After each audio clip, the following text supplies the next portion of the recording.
and hope you had a great weekend. Hope you had time to stay out of the heat, chill, think about how much closer we are to college football beginning. College football EA Sports video game comes out here like in hours. Is that right, Tom? Hours? I can't believe it, but that is in fact accurate. It was supposed to be that it comes out on Tuesday. Yeah. But I guess they leaked at some point over the weekend that you get a Monday at 4 p.m. extra time with the game. And I did download the deluxe edition, so this applies to me, good sir.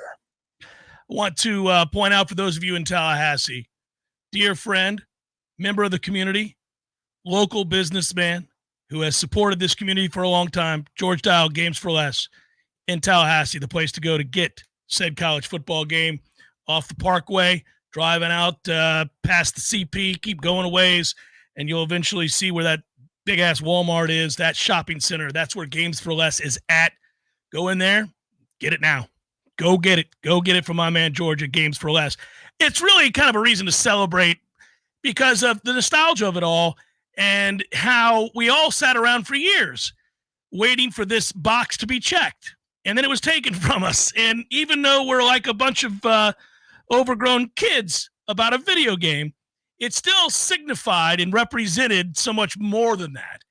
And so you got excited when that was coming out, when it was happening. I can remember the days, and I joked about it on the air. I called it part of the process. That process involved a lot of reading of the preseason magazines, a lot of interviews, getting set later on for the ACC kickoff, which at the end of this week, I head to Charlotte for. SEC Media Days began this week. And so it's, you kind of in your mind, there were just a few more things to do. And one of them was always NCAA college football in the given year. And now it's today. It's back after all these years. And I know a lot of people are kid-like on Christmas today in July, right? They are that kind of pumped up. And I'm not going to lie, I am too. I don't know if I'll get to play it at all tonight. And, I'm a very seasonal guy, Tom. So for me, I'm still all in on baseball, still completely immersed in baseball. We get to the All-Star break. It's the deadest week of the year. This is the week that if you were defining sports hell, other than you have the Open, because I don't care about the home run derby at all.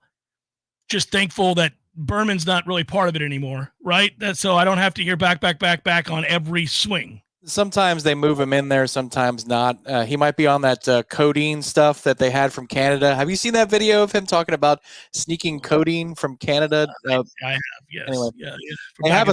They have a StatCast channel for the home run derby. And I believe that is done by one of the play-by-play guys that we love. His name escapes me at the moment, but I remember it last year being far superior. No, this is the guy who did the White Sox. He ended up going from ESPN to working the White Sox games. Yeah, I know who you're talking about. Yeah, so it was an excellent presentation, far superior to the ESPN regular presentation. Go to the StatCast version tonight, should you care about the home run derby. I know many don't. Yeah, I'll have it on in the background. But, my point would be that I'm very seasonal. I'm locked in on baseball, including MLB The Show, which I'm in the middle of my season with the Pirates. And speaking of which, the Buccos got to 500 at the break, buddy. Woo-hoo-hoo. In real life. In real life, it happened. And Paul Skeens got tabbed your starter for tomorrow night's All-Star game. And how about that? Reminded me while I was watching the draft last night. And let's get to that because it does affect a couple of Noles, and it's worth pointing out. Congratulatory remarks are due for James Tibbs, who, like another former Nole, will be taking it down the road to the San Francisco Giants. Great fans, great ballpark, and a tradition, obviously, there with Buster Posey to think about. And Tibbs, a polished hitter, is a guy that probably won't spend a lot of time in the minors, will make his way up to the pros pretty quickly. There's a downside to James Tibbs. He's not a great defender, and I think his upside as a hitter is that as a plus player. But I don't think he's got superstar in him. But I wish him all the best of luck, and I think he's one of an all-time great Noles, right? That postseason is one to remember, especially when you think about the Super Regional. The Chicago Cubs with the very next pick. So Tibbs goes 13. The Cubs take Cam Smith with the 14th pick. Now his upside is considerable. And it's, I don't know that he's even tapped in to his power numbers yet. Cam, I think hit 16 home runs this year. I don't have his numbers right in front of me, but that's what I remember it to be. And he's a guy that obviously at that frame, at that size, has a lot more power in him. And I think you're just seeing, you saw a huge leap from one year to the next, and his defense is good. So Cam, I think, has real potential. He's an athlete, a freakish athlete, and a big, big, strong kid. That'll be interesting to see what he does. It goes to show you, though, to me, I don't think it's close. And when you're talking about if you put your MLB hat on, what do I want in my organization? Which player do I want? It's Cam, and I don't think it's all that close. It's not close. But the scouting community must look at left-handed power differently. It's got to be about left-handed power. Otherwise, I can't think of anything. Age isn't something that benefits Tibbs over Cam Smith. Defensive profile isn't something that benefits Tibbs over Cam Smith. So I don't know what it is other than a righty-lefty split thing. Well, both the best. Don't get me wrong. I'm not. Yeah. This is the game you play, and it sounds like you're trying to knock somebody. Tibbs is an all-timer, man, and I hope all-time great Knowles. Yeah, no. I hope obviously it takes off for him in San Francisco, and he's going to be a major leaguer. I don't think he's not going to be a major leaguer. It's just Cam has a different gear. That you're right. I don't think he's arrived yet as a player, and I think Tibbs is more ready-made. Cam seems to me he's just scratching the surface. That's why I'd be giddy if I were drafting him, is I'm thinking about the athleticism, the sheer size, 230 pounds, 6'4". He can really motor for that size. He's got good hands, good feet, got a big arm. That arm proved to be accurate from one year over the next. He improved immensely on defense, so we'll see if that continues to improve. And then, of course, I think he's got power to all fields and is a guy that will likely begin to get stronger and stronger and stronger. I don't know. You can really see the upside there. So congratulations to those two young men as they are now going to be able to realize a dream. Moreover, I think just looking at Florida State, when we talk about these programs, it's fascinating to watch the way things are mirrored. You get the right coach, the right hire at the right time. He comes in. He's got a lot of work to do. And just like that, you start to see the fruits of the labor. It starts initially with some, I don't know. Remember, these are all descriptors of Mike Norvell after a rocky start with a lot of heavy lifting to do, and then a pretty quick, rapid flex turnaround, right? Where all of a sudden it's from, better have a good year this year to got our guy, and oh my God, I think Alabama wants to hire him. So that's, you saw how fast that all happened, and then the draft. Football's a different game, but you get all of a sudden double-digit guys getting drafted. It's going to happen again this year for Florida State. It's cemented. It's going to allow me to segue here in a second to another home run. Speaking of recruiting and a wide receiver that they got a yes from that we haven't had a chance to talk about yet on the show, which we'll do momentarily. And same thing happened for Link Jarrett, right? Year one, unmitigated disaster, a lot of work to do, a roster to flip. I don't know that he needed to prove himself in the eyes of a lot of fans, but if you had had another losing season, certainly the pressure would have mounted and people would have wondered what's not translating. But just like that, Florida State goes from worst season in program history to, man, they could win the whole thing.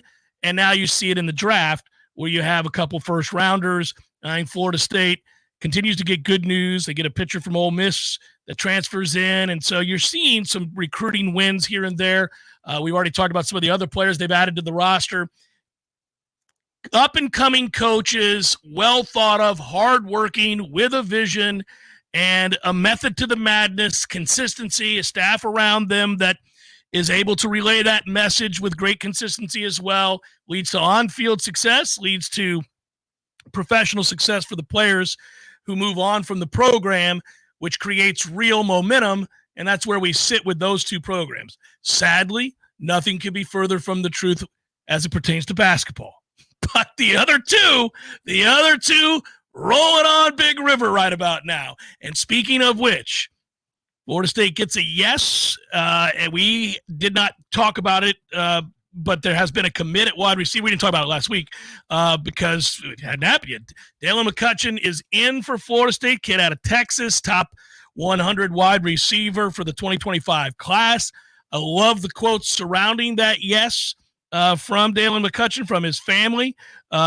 His dad saying, look, There were just a lot of things to think through, a lot of pros and cons to each school we were looking at, trying to evaluate it as a family.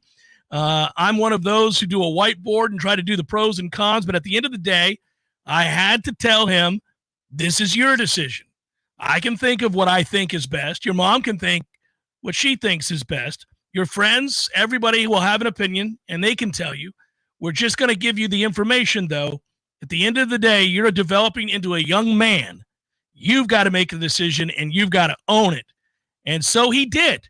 And he decides to go to Florida State. And when you consider the clubs that were after him and you consider where he comes from, I mean, the fact that Ohio State, Texas, Southern Cal, SMU, whose offense is really good, all people that Florida State had to beat out amongst others for his services, it's a very good get. And now this class continues to rise, Tom. We see now, depending on where you look, certainly I think like top 10 in the on-3 rankings, certainly. In Florida State, the quality of player that they're getting yeses from, and there are some names in the not-too-distant future that we may hear from.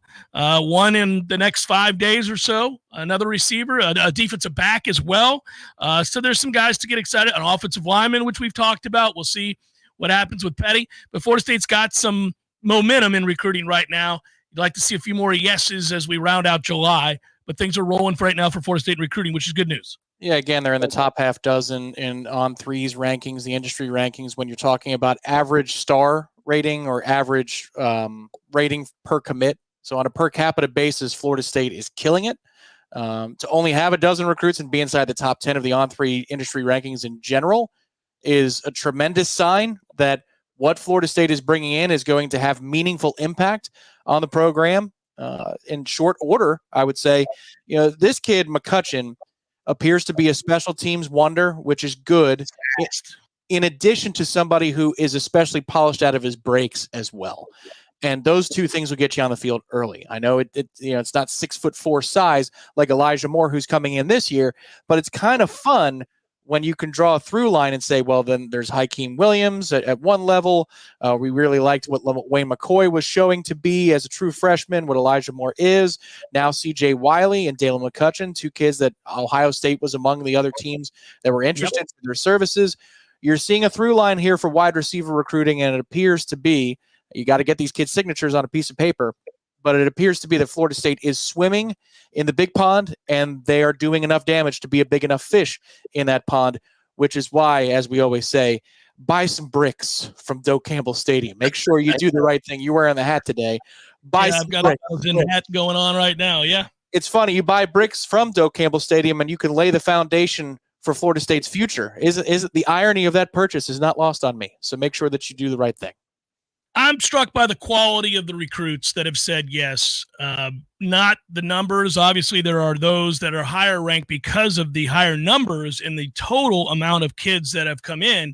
But Florida State has brought in a high-quality player, if you look at the average number, and that is why they've launched themselves into that top 10.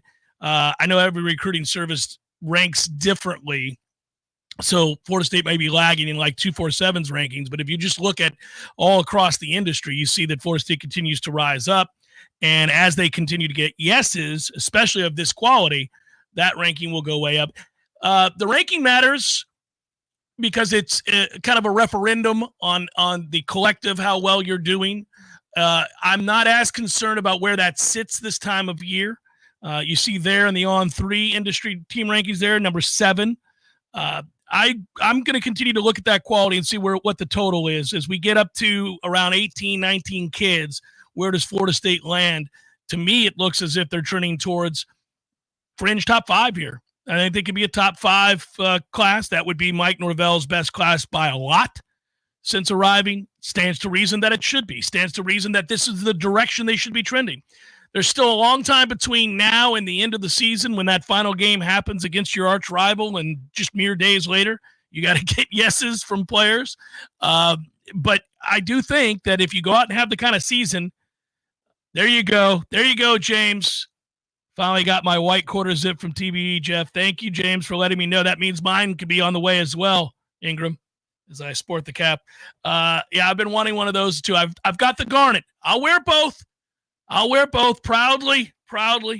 with the white on white. How pimp would that be, by the way? Anyhow, so that said, I think that if you go out and have the season that you're expecting to have, which is to say that you're a candidate certainly to maybe repeat as ACC champions, let's put it that way, is the low end of the goals that we have set forth, then you're just further bolstering your status and continuing to back up a trend that shows that you're moving in the right direction and recruits can trust you. And then, we'll see all the other things that we talk about on a regular basis, such as whether or not we're still in this damn conference. I can't believe how quickly it's approaching that. This weekend I'm off to Charlotte, guys, along with some of the other gang here at Warchant to cover the ACC kickoff. Monday, we will do our main work 1 week from today. Get a chance to sit down with Mike Norvell. We'll sit down with Georgia Tech. We'll sit down with SMU. We'll sit down with players from all three schools. We'll try to gather as much as we can in a very short period of time compared to previous years. I may be going up a little bit early to spend some time in Charlotte before we actually get our feet on the ground for the work to be done on Sunday and Monday. But just one more reason to get excited about where we're at. Every day I step outside, I think it's godforsaken hot. This is unreal. And then I go, yeah, but that's another indicator. Put a smile on your face, Jeff. Put a smile on your face. 98 and humid is one more indicator that football's about to start. There you go. Soon you'll be standing in that with a purpose as opposed to yearning, longing, hoping. No, it's nearly here. Jeff Cameron Show, 93.3 Real Talk Radio, Warchant TV. Honey, I'm home. We're in here, honey. So why are all my friends here? Have a seat, Dave. We need to talk about your problem. Problem? I don't have a problem. Dave, you do have a problem. A problem with your grill. Here's some pamphlets from Hearth and Patio. They are waiting for your call to help you upgrade your grill. If you or someone you know needs a grilling intervention, call Hearth and Patio today at 850-727-4282. That's 850-727-4282 or hearthpatiotallahassee.com. Give your business a facelift with a modern, consistent, creative brand overhaul from Curiosity Marketing Group. These days, it's not enough for your business just to have a standard website or a Google listing to reach your customers. Your business needs to stand out with eye-popping branding, modern web development, and strong marketing. And it takes a team to pull it all together. Words and websites matter. At Curiosity, we make the most of yours. Find out more at curiositymg.com. I used to fight almost on a daily basis working on my business website. I'm a pretty smart guy, but I could never get it to function the way I needed it to, and I was losing customers because of it. That's when I called Curiosity Marketing. They listened, they understood, we collaborated, and in the end, they delivered beyond my highest expectations. Now, I can barely keep up with the work. They say the future belongs to the curious, and now I'm excited about the future of my business. Find out more at curiositymg.com. At Paul's Termite and Pest Control, we know if you have something in your home that's not supposed to be there, you want it gone now. Not in a couple of days, not tomorrow, but today. That's why we offer a same-day guarantee. If you call Paul's before 12, one of our technicians will be out before 5. We guarantee it. The health of you, your family, and your pets is why we promise to do everything possible to quickly resolve your problem. And we do so using the safest chemicals. Notice a pest problem? Call Paul's Termite and Pest Control before 12, and we're there before 5. Call Paul's. We'll get them all. We're all spending more time at home than we ever have. And our yards have become more than something we look at through the window. They are now a major part of our refuge. Now that we're outside more, wouldn't it be great if we could eliminate the things that make us want to run back inside? Pests like mosquitoes and fire ants. Paul's Pest Control can do just that, and we'll do it for a surprisingly low cost. Our treatments are done outside. There is never a reason to enter your home. The weather is beautiful, and now is the time to be outside. Paul's Termite and Pest Control will help you take your yard back. Call us for a free consultation. This is Shannon Young with Fairway Independent Mortgage Corporation. Investors, are you looking for a creative way to purchase your next rental property? Are you looking to get into the Airbnb space? If so, you need to know about DSCR loans. It stands for Debt Service Coverage Ratio. These are loans that do not require traditional income verification. As long as the proposed rent covers the mortgage payment on the subject property, that's the only income you need. If you're looking at investing and don't know if you can qualify, let's set up a plan to get your next income producing property and start putting you on a path to passive income. Give me a call at 954-369-6171. And don't forget, every fellow Knoll that we close a loan for, I will personally make a donation of $250 to the Battle's End. It's Shannon Young at 954-369-6171. Equal housing lender. NMLS number 373030.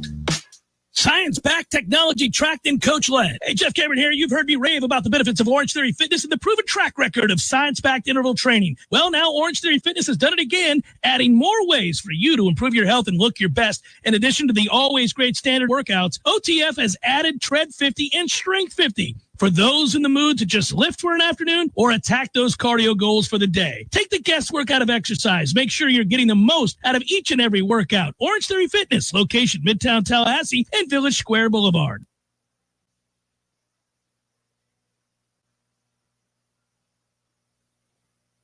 The Jeff Cameron Show is a production of the Warchant.com Multimedia Network. Check out warchant.com today for the latest news inside Florida State athletics. That's warchant.com. Now, back to Jeff on Real Talk 93.3. A little bit of a freeze-a-reno right there, buddy. But I'm here, overcoming that freeze and moving on, Big River. It shouldn't be that hard to mash a mouse button, right? But sometimes it is. It's just, it's annoying. Then I double-checked it, mashed it again. Come on, man, let's go. The best is when there's a delay, triple clicky. So it starts, stops. Welcome back. Yeah. All right, so I'll quote it and then I'll comment on it. We got to do this. It's part of our existence on a daily basis. Here you go. Not surprisingly, the SEC commissioner, Greg Sankey, talked about the 16 members that are already in the SEC, was asked, would there be more? He's never going to tell you whether there's going to be more or not. Really don't know that it's in his hands anymore. But this was going to be the topic of conversation, given that Texas and Oklahoma is now a part of the conference, and Florida State and Clemson remain basically at large in the eyes of many college football fans, given that they are suing the league that they're in and trying to get out from under the grant of rights deal. So that speculation that is caused by Florida State's actions, Clemson's actions, and I mean that not as a negative. Oh, no, quite the opposite. I mean it as a positive. Should have sued their ass sooner. Anyhow, that is what leads to the speculation about, well, fine, if they're not going to be there, where are they going to be? And ultimately, I got asked that question today on a show. Bo Bishop, who used to be here in town, hosts a show in Ohio, I think Cincinnati. I was on his network today. We were talking about ACC, SEC, Big Ten, all of those things. And that was one of the first questions that was posited to me. Sankey had this to say about it. We're focused on our 16. I'm not a recruiter. My job is to make sure we meet the standard of excellence that we have for ourselves on a daily basis. That attracts interest. It's done that with the 2 universities that we've added this year. They're not the only phone calls I've ever had, but I'm not involved in recruitment. Well, that's why you are, and you were, and certainly you would be again if you needed to be. You would do whatever it is that you thought would make the SEC stronger and would allow you to make more money. And by the way, that's your job. And I don't hate you for it. I hate what's happened to some extent to college football with realignment. And I do think you're a big part of the problem, Greg Sankey. But I don't blame you for going to war for the SEC, because I think you recognize the writing on the wall a lot sooner than the other conference commissioners, and then acted in your own self-interest, in the conference's self-interest, I should say, which is your job to do. And it's also not your fault that ESPN provides a platform for you to go on campaigns for schools within your league, uninterrupted, unadulterated, for an hour at a time while the nation watches. That's the advantage you have, and you take advantage of it, and I've got no problem with it. But yeah, to say that you don't recruit teams, that is not something that you can say, I don't think, and believe, and be believed, I should say.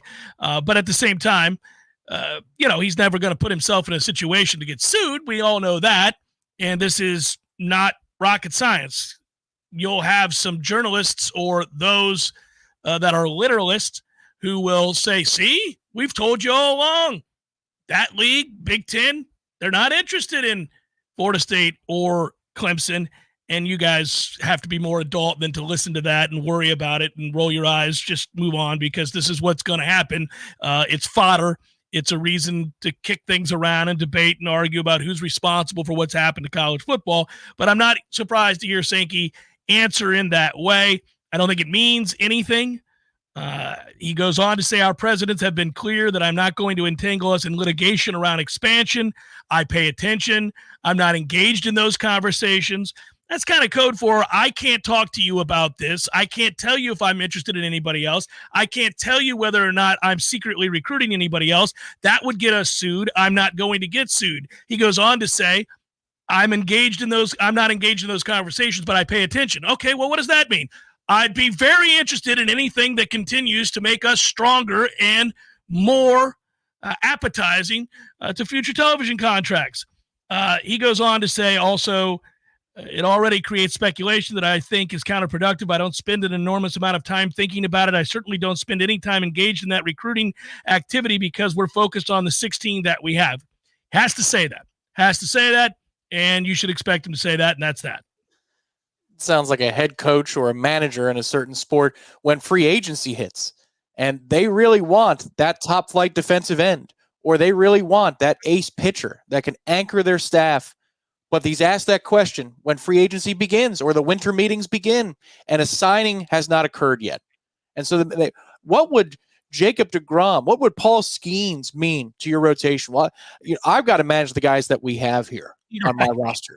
I love my guys. I love my clubhouse. Okay. So understand this. We can win with the guys that we have, and the guys that we have are enough.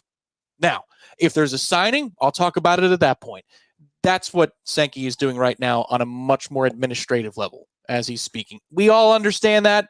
Well, many of us understand that, and those of us that don't, Get Up will do a segment about it tomorrow in which they said, well, Greg Sankey's had no discussions.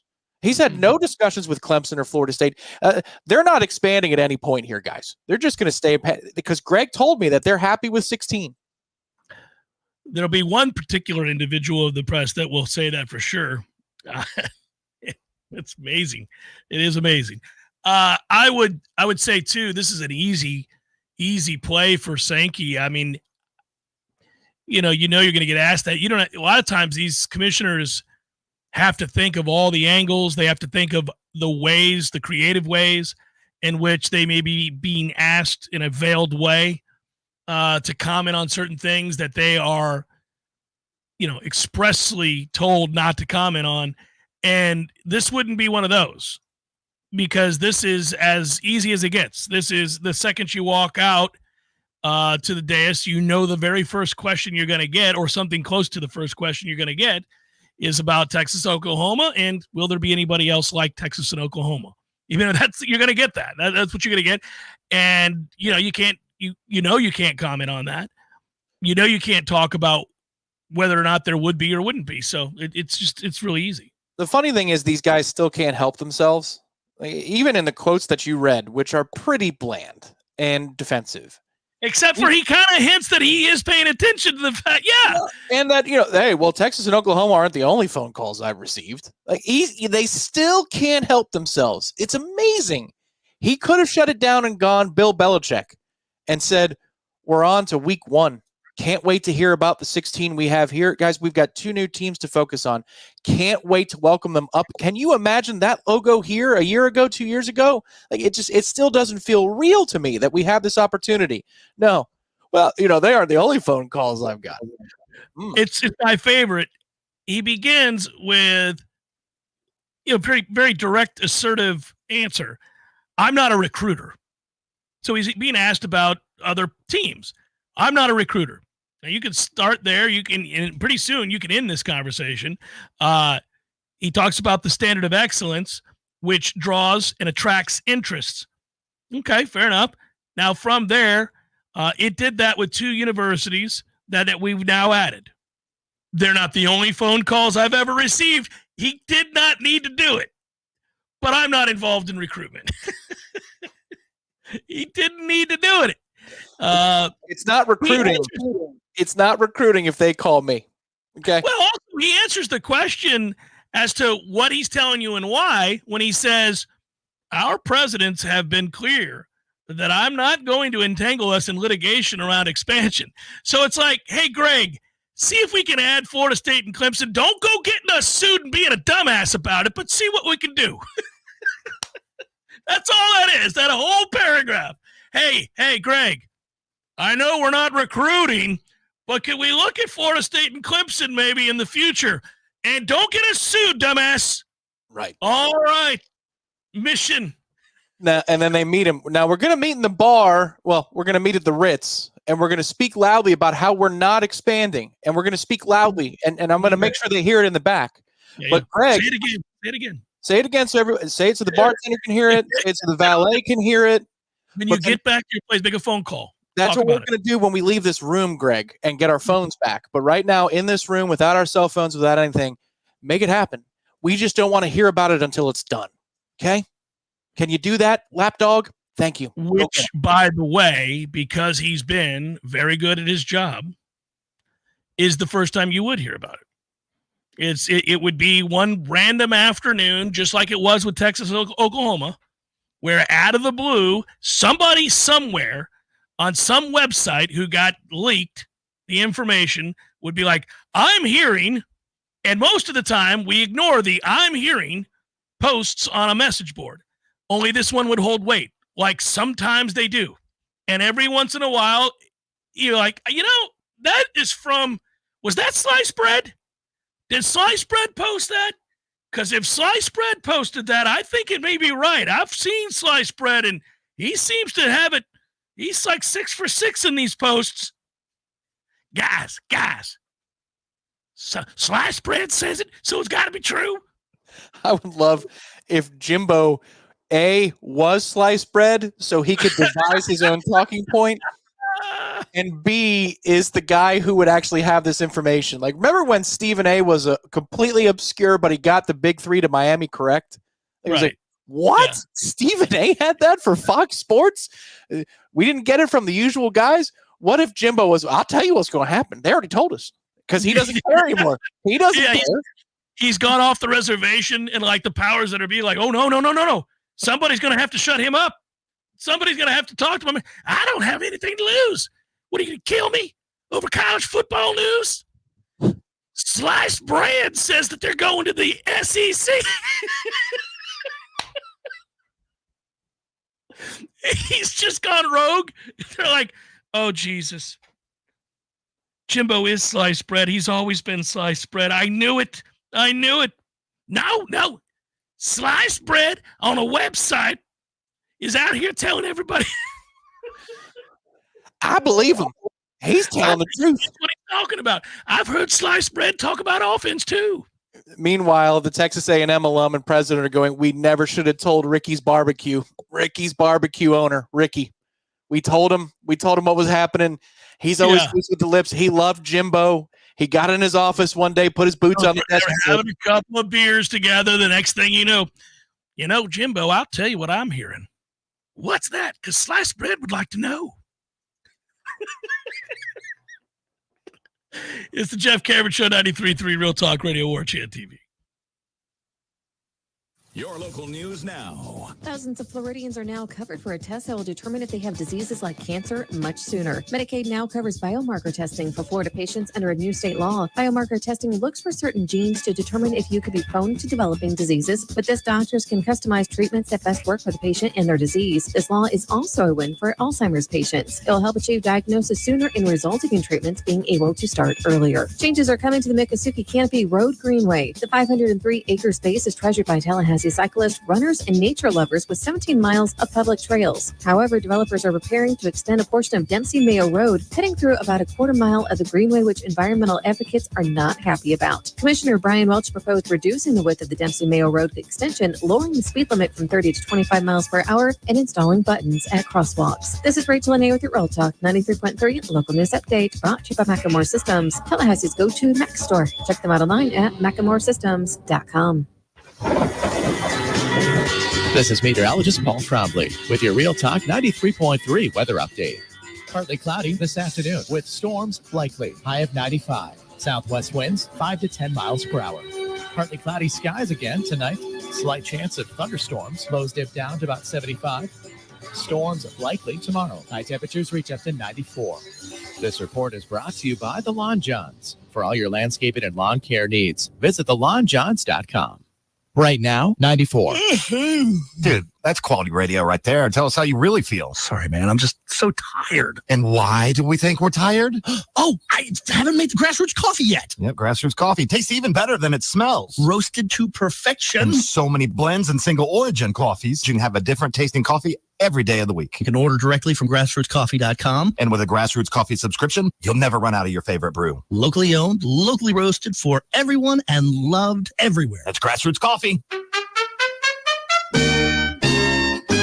There is no Bigfoot, Eddie. Would you stop with that nonsense? There's a Bigfoot, Jeff. I wish there were. By the way, I don't want you to point to me as the guy that takes all the fun out of the room. I wish there was the Loch Ness Monster. I wish there was the Bigfoot. I wish there was the Chupacabra. All the things. They're all mythical except for the Bigfoot. The Sasquatch. The Bigfoot? The Bigfoot. There's big feet. There's lots of them.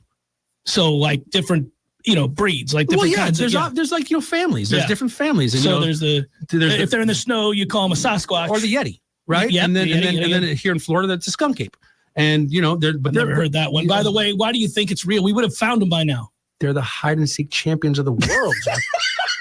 Nobody finds the Bigfoot. I think you believe in Bigfoot. I do believe in Bigfoot. You don't believe. I believe in Bigfoot. Don't tell anybody you believe in Bigfoot. I would go look for Bigfoot, but he scares me. Gordo's, bringing the flavor and flair of Cuban food to Tallahassee since 1996. The Jeff Cameron Show, brought to you by Orange Theory Fitness. 2 Tallahassee locations, Midtown on Thomasville Road and Northside in the Village Common Shopping Center. Online at orangetheoryfitness.com. Tom, one thing that Sankey did say that made me smile, and I laughed. It actually, if you wanted it to, means that it would fit perfectly into the idea of eventually Florida State and Clemson go into the SEC, or the number of other teams go into the SEC. The quote at one point when he was talking about the SEC's expansion as opposed to other conferences, so that we know that Texas, Oklahoma going to the SEC at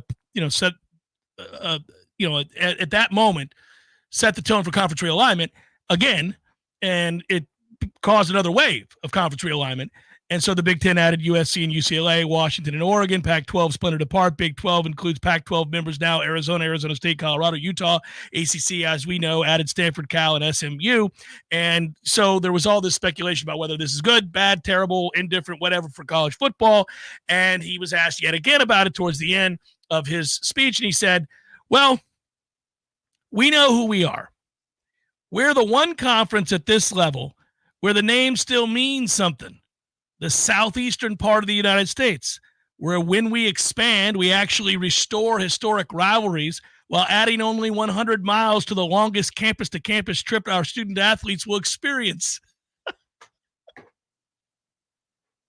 He goes on to say that I'm not going to guess what happens next in college football.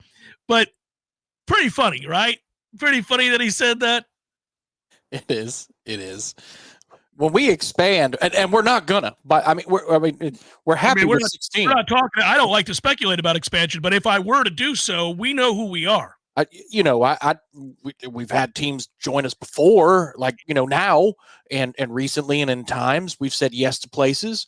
But if we do, it would just only be in the footprint where Clemson.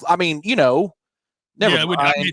It's the Southeastern Conference, guys. You understand that look at what we've done already. We've restored rivalries to college football. Saved the sport, really. Restored the classic South Carolina Clemson rivalry that's been played anyway.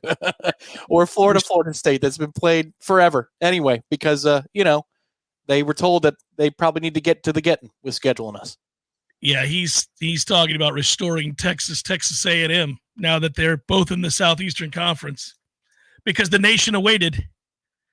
When are they going to play? I can't go another year or two without that game on the docket. Damn it. I do think, like we did when it happened, that it's going to be odd watching a lot of rivalries not play out. Not seeing. I know that, down here, we're not exactly riveted by the Apple Cup, but I always liked it. I always liked these different rivalries. And, the idea that we're not going to see Oregon State, Washington State, and so many others. Does make me sad. But what are you going to do? That's part of the change, and that's where we're at. Do you believe that the Jefferson Epps Trophy battle is in danger with Florida State and Virginia? I don't want to be shaken to the core in the middle of a show as you ask me a question like that. I don't want to ponder it for too long. I'd prefer not to speculate on whether or not the famed Jefferson Epps is up in the air. It may not last. I think on a very real note, though, we've often wondered, and I do think that there's something to this, if whether or not we would see changes to the Florida State-Florida rivalry. And same goes for, obviously, Florida State-Miami. If we vacate and Miami can't get out and has no landing spot and has to live as an also-ran, much the way their status has been for the last 23 years, then that'd be a toughie. Like, what would we do? Just not play them? That would always bother me. I mean, you need that rivalry. And for a while, it was the best rivalry in college football. I'd be okay with it being absent so the heart grows a little fonder for a couple of years. Take a little break. Let's travel to other places. We don't need to fill up their stadium for them. Maybe they can work on filling up their stadium when we're not down there and earn the right for that game to be renewed. I think that's the way we should do it. Maybe we should put a caveat that says we will renew this rivalry game if you can sell over 75% capacity for 5 straight ACC games. Sorry, no more Power 5. 5 straight ACC games. If you can go 75% capacity or more, you've proven to us that you care enough that we can play that game. Because your own players even say it's not a college football atmosphere. You've had a quarterback tell us that I like playing on the road more because it feels like I'm playing college football. It was amazing that he said that too, by the way. When he said it, I remember thinking, oh man, that'll sting. That'll hurt your heart. You may have known this thing to be true, but you didn't need your starting quarterback to say it out loud. Well, Van Dyke's out here just dropping bombs on people. You're like, come on, man. What do we know? You don't have to make it apparent to everybody else out there. That place, that'll be rocking this year when we make our way down there. That it's going to be a tough game. That's one of those ones that you circle, not just because the nature of the rivalry, which is intense, but because I think Miami is going to have a formidable team, a team good enough to beat you this year if you don't play well. And that's kind of the theme that we've really talked about post-spring. You could have a very good football team that has an awesome season and makes the college football playoff and wins the conference for the second consecutive year, hopefully on its way out to greener pastures. Like, all of that could be true. But it does feel like what also is true is that your margin for error is not as great. And if you play poorly in a few games, there are more of those kinds of games on the schedule in which you could lose the game. Like, there were several games last year that when you played poorly, you still didn't lose. And had we gone into the game talking about them not playing well for whatever reason, we still would not have thought they could lose the game. This year, you could lose the game. Like, that phrase, you could lose the game if you don't play well, can be applied to several games. Several. Yeah, correct. Pending, of course, like everything else, more data. It could be that when they roll out there for the first couple of weeks, we see, oh, man, these questions we had, they have answers for them. Look at that. Look at them. They're going to get off the bus and be able to run the football on first down. Like, that's what I hope that we get to see. But you're right. As we sit here today with the information we have, there's a whole lot more in doubt. Memphis has a good offense. What if you get off to a really clunky start and you have 3 and outs and 3 or 4 first 4 possessions? What's the score? Same thing with SMU on the road. What if you go 3 and out 2 of your first 3 possessions? What are we looking at here? I love the defense, but I think that is like last year's preseason. We looked at Florida State's defense and said, are they going to be the thing that holds this group back from excelling? And the answer was no. The defense outside of the first half against LSU was awesome. This year, will there be an inconsistency on the offense? Is it DJU's accuracy? Is it too many new pieces, and so chemistry is going to take some time? Like, that would be the limiting factor this year, I think, for a lot of people when you're looking at wins and losses. Yeah, and I think specifically you might say, are there enough difference makers at wide receiver? I mean, I think you'd say that, right? We don't. I potentially, that's a lot about what we're describing here. Is it's like, oh, well, I like this player. we had to do, I'll give you an example. And we've had to do these because we've already revealed the top 40 and we're doing videos, and these videos are coming out each week. And, each staff member at Warchant kind of takes a turn. And some of them, I do, and some of them I'm not on. But I was on one today with Aslan and Gene, and we were talking, I think it's 6 through 10. And we were just talking about those players on that list. And one of them is Daryl Jackson. Like, I've been a big Daryl Jackson guy. I've been saying for some time now, like, that's different. That's a different kind of guy. But admittedly, he hasn't done anything. Not for Florida State. He had a good season. He was the second leading tackler, I think, on the defensive line for Miami in the year that he played there. He didn't have a ton of game-changing plays, but you saw the potential. The PFF rated him, I think, as the second best defender is what it was. Something like that. I just remember he was second in some category, but he was not the huge difference maker I tab him to be now. But, last year he was ineligible. So he got screwed by the NCAA last year with a rule that's not even in place anymore, and that stinks. But it could end up being huge benefit for Florida State because he came back. If he hadn't, he would have gone to the NFL, I think, had he played last year.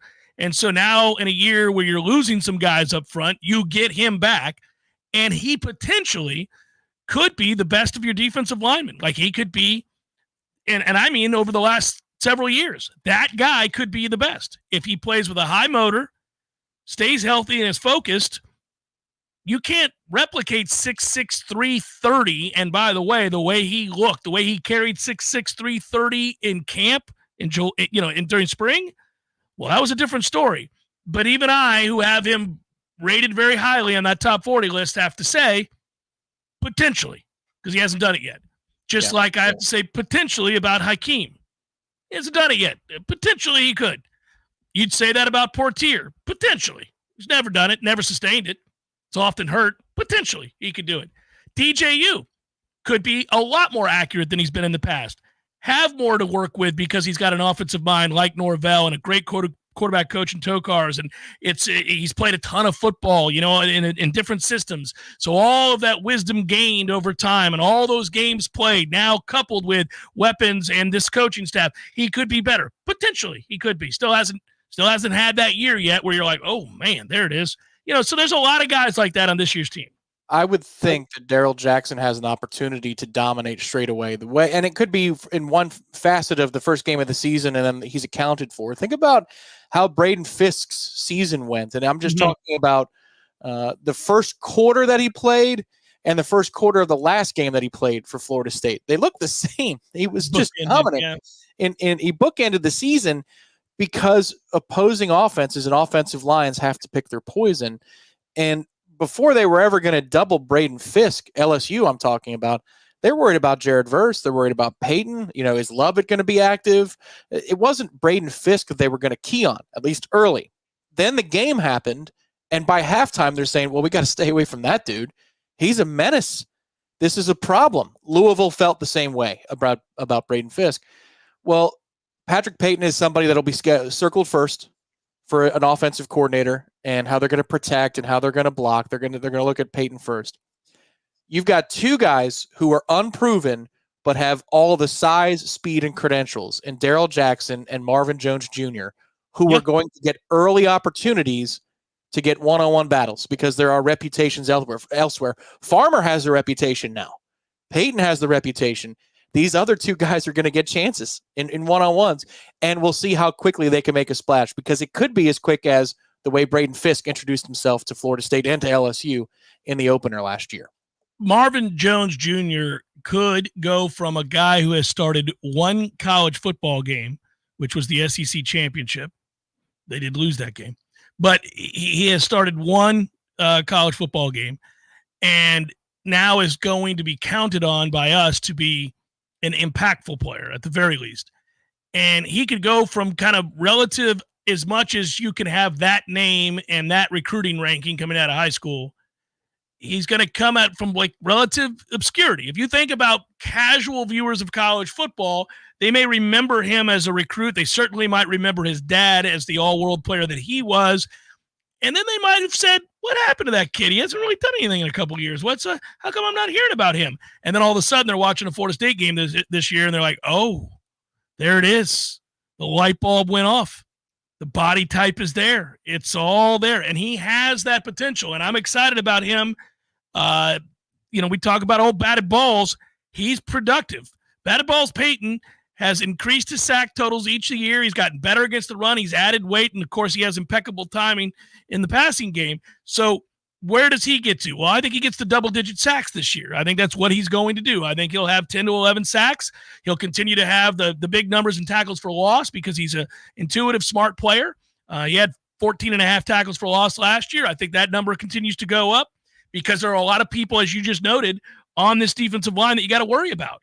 And so that should go way up. And then if you look at it, if Marvin Jones Jr. takes a huge leap in the same way that you could argue – Verse did. If that happens to where he's that kind of a complete player, man alive, your whole defensive line's changed. Well, the coaching staff has thrown that pressure on him by telling the spring game announcers that he's been better than any of the other defensive end transfers we've had in terms of the guy that arrived and the guy that he is in one camp. And so that's where the pressure is. One thing I would say, a footnote, if your dad is balking at the opportunity to go down to see the Miami game this year, we have a new pitch. This might be the last time we go down there for a game for a long time. This might be your last crack at it. Yeah, I hope that's not the case, even though, I roll my eyes on that fan base. But, I hope that's not the case. Hour number 2, forthcoming. Jeff Cameron Show, 93.3 Real Talk Radio and Warchant TV. Attention, Florida. Are you a victim of an auto accident? We introduce our live chat sponsor, Hyson Leaka Law Firm, dedicated to representing injured clients statewide. If you've been in an accident, call Hyson Leaka Law Firm at 813-803-0733 for a free consultation. Remember, there's no cost to you unless they win. Your interests come first with Hyson Leaka Law Firm, the name you can trust for justice. Call 813-803-0733 now or visit HysonLeakaLawFirm.com. Hyson Leaka Law Firm, your advocate in times of need. I'm sorry, we're ready. Hey, he's recording. Why are you always saying your last name? It's Patty and Scott. Everybody knows Patty and Scott. I don't know. This is Patty Wilson. I am Patty Wilson. What is the idea behind said promo? It's for Patty's Playhouse. We're on Patty's Playhouse Saturdays at 11. Tune in. That's stupid. Just tune in. Saturdays at 11. Patty Wilson, Patty's Playhouse. House talk with a happy ending. Each and every time.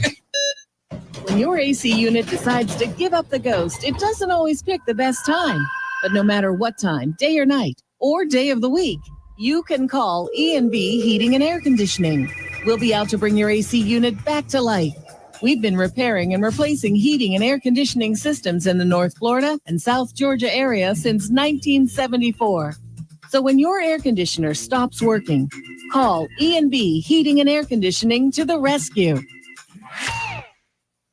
Hey, let me tell you about my friends at Tried and True Consulting, a Seminole-owned business that specializes in payments and business solutions. Tried and True's core expertise includes card, ACH, point of sale, mobile, e-commerce, and hosted payment solutions. Tried and True will help you reduce costs and increase your bottom line. That always sounds nice. Whether you're a retailer, restaurant, licensed professional, or service industry, Tried and True is saving you money. Tried and True's expertise extends to payroll, video menu ad boards, IT services, web design, and social media. It's time to make one call and tell the competition to take it on down the road. Call Don or Joe today at 844-464-6653. That's 844-464-6653. When you do business with Tried and True, they contribute 10% of the net revenue to the battle's end. So go Tried and True today. Call 844-464-6653. There's fun to be had every night at the Corner Pocket. Take home prizes on Trivia Tuesdays and Beer Bingo Thursdays. And kickstart your weekend with Martini Fridays. Plus happy hour runs every weekday and game day specials every time the Noles take the field. Watch all the best games at the Corner Pocket's Vegas Wall, featuring 560 inches of flat screen TV heaven. Oh, really? The best food, the best drinks, and the best place to watch all the games. Tallahassee loves the Corner Pocket.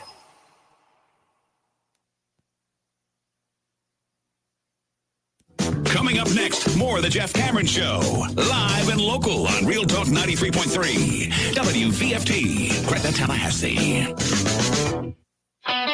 The latest betting odds and line movements from Vegas. This is your action update. Now here are your latest lines from our guys in the desert. SEC Media Days getting underway today in Dallas, Texas. This is a 4-day event where 4 different SEC schools will be featured each day. Day number 1 today has LSU, Ole Miss, South Carolina, and Vanderbilt. For Florida, they're going to have to wait till day number 3 of the event coming up on Wednesday, when they will share time with Alabama, Mississippi State, and also Texas. Georgia does remain the betting favorite to win the SEC this year, plus 185. Texas has the second best odds at plus 350, then Alabama at plus 700, and Ole Miss at plus 750. Not great odds for Florida. They pay out at plus 10,000 to win it. For the latest odds all the time, visit vsin.com. I'm Matt Pauley. This has been your action update on Tallahassee's Real Talk station, Real Talk 93.3. Every business faces challenges, but complicated, expensive, and uncertain shipping shouldn't be one of them. With USPS Ground Advantage from the United States Postal Service, you can avoid all the noise. No more unexpected surcharges, hidden fees, or complex rate structures. It's just easy, cost-effective, and dependable shipping. Tune your business's frequency to success and turn shipping to your advantage. Learn how at USPS.com/advantage. USPS Ground Advantage. Simple, affordable, reliable. If you're looking to move out of your parents' place, you could really cut expenses by bundling your car and renter's insurance with Progressive, which is good because your little brother has gotten really territorial. You're blood related. You'd think it would be fine to share food in the fridge. I mean, who writes their name on every individually wrapped slice of cheese, Tyler? Still, you've got to admire the commitment. So bundle your renters and car insurance with Progressive and use the savings to help you move out and have all the cheese you want. Progressive Casualty Insurance Company coverage provided and serviced by affiliates and third-party insurers. Not available in all states.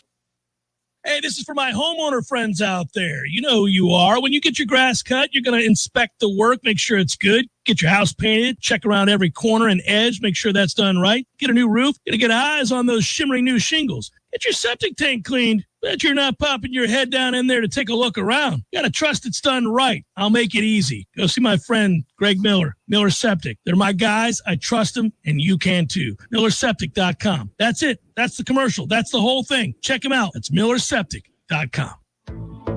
You probably already know that Pinch a Penny Pools and Spas is your one-stop destination for all pool maintenance needs, offering everything you need from chemicals, cleaners, vacuums, nets, and more.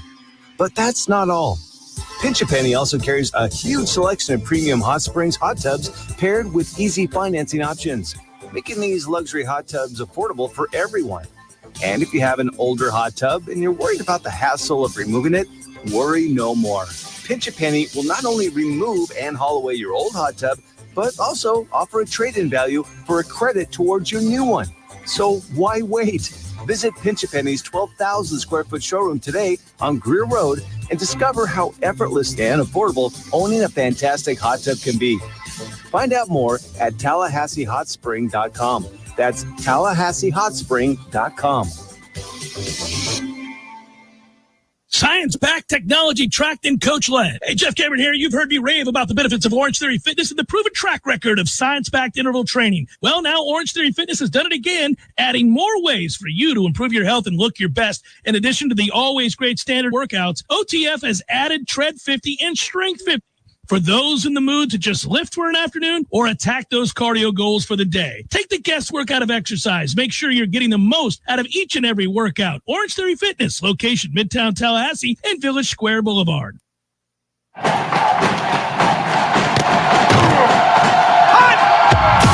Broadcasting live from Florida's capital city, this is the Jeff Cameron Show, brought to you by Orange Theory Fitness on Real Talk 93.3. Now, stop what you're doing and listen closely. It's time for the Jeff Cameron Show in 5, 4, 3, 2, 1.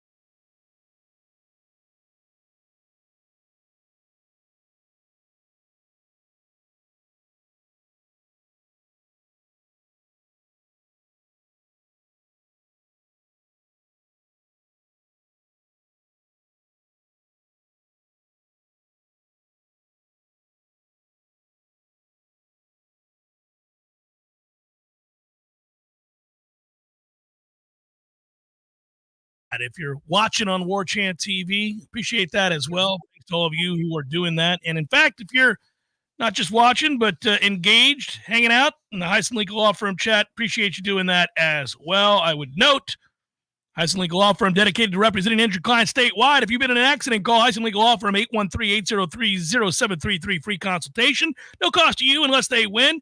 Heisen Legal Law Firm, the name you can trust for justice, 813-803-0733. Visit the law firm's website, HeisenLegalLawFirm.com. Heisen Legal Law Firm, your advocate in times of need. Offices, Tampa. I had a cool moment over the weekend. I actually swung past the old corner pocket, the CP, as it's known, Tom. I'm sure they miss you there, buddy. You'll be in town soon enough to swing on past. Had a ice-cold Guinness or two as I sat with Ira and Corey. Got to see Bauer Sauce, who's frequently a great question asker on the Seminole Headlines, and saw some other folks. And in that moment that I surveyed the room, saw that Vegas wall, looked back behind the bar, saw those TVs there as well, saw different pockets of the bar kind of all chit-chatting away. I was able to transition mentally from what was there and what will be there, which is those TVs with a different game on every one of them. Ooh, buddy. The betting interests, the loyalties, all of it, the fandoms, the different groups. Everybody's a fan of somebody, as they say, and you're kind of sitting there taking it all in. It's been many a year now where we've done events over there, and certainly we're all, as we sit here today, talking huge college and pro football fans in general. And it's fun to kind of, in your mind's eye, take a quick sneak peek again of what soon will be. And that group's over there pissed off that this game is tied at 17. This group is, they're engaged in a rocking chair game and happy that their team showed up today. This group over here is clearly made up of a bunch of degenerates that want 6 different games on in a short little period of space and time where they can bet and live bet. This group over here, Tom's like, I'm a part of that group. Buddy, it's one of my favorite things is, if we have a noon kick, for example, there's a good one early on the season against Memphis. So you get done by 5 or 6 in our world, probably closer to 6 with a noon kick. That gives you the primetime window and the West Coast window. We can't call it Pac-12 after dark per se. It's a shame, but yeah. Call it the West Coast window now. And, as long as he wasn't tailgating, having a big time in a rivalry game, our friend Bill, owner of Corner Pocket, will be there at a Saturday night West Coast primetime window. And he has tickets rolling too. My man's like, okay, I got action on this one, on that one. You get with him, and you're like, all right, this is my must-have. I know you've got a must-have. And then there's the game we actually watch. Oh, that's just the best feeling, because he gets the tablet out and he's like, all right, I'll put it on this TV. This TV good? Man, that is like its own mini Christmas, right? That moment where he's like, oh, I'm going to put that game on. It's kicking off. You feel like you've got an edge for that particular game. And then you've got the other one where Florida State's next week opponent is about to play. Those are the days, and they're not that far away now. No, not at all. The scouting is fun, whether it's just for that's who Florida State plays next, or that's who I'm betting against next, because I've seen a trend, and I know they can't stop the run. And if you can't stop the run, you're going to hammer those lines. We've never talked about this too, but another facet when you're going out and you're watching on a Saturday, and we're going to get 3 of those, I think. Bye weeks are the best. Bye weeks are the best, man. Get there early. You've got no responsibilities. There's no stressor that is, weighing over you. Oh, we play in 3 hours. Oh, we play in 6 hours. Oh, we play at noon. No, we have today off. I'm going to watch all these other games. And we know this year features an all-time great Park Your Ass Saturday. An all-time great Park Your Ass Saturday.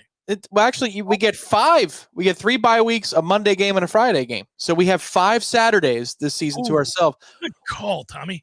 One of my favorite parts is the sweet old man who's the fan of the random team. He's usually got glasses on. You can tell that he was a graduate of Wyoming. Yeah. Right. And he's got the old jacket, or he's got the old hat. Mm-hmm. And he's just a sweet man as he sits down. He goes, I love this team, and I went there and I graduated in 74. Can we get that over here?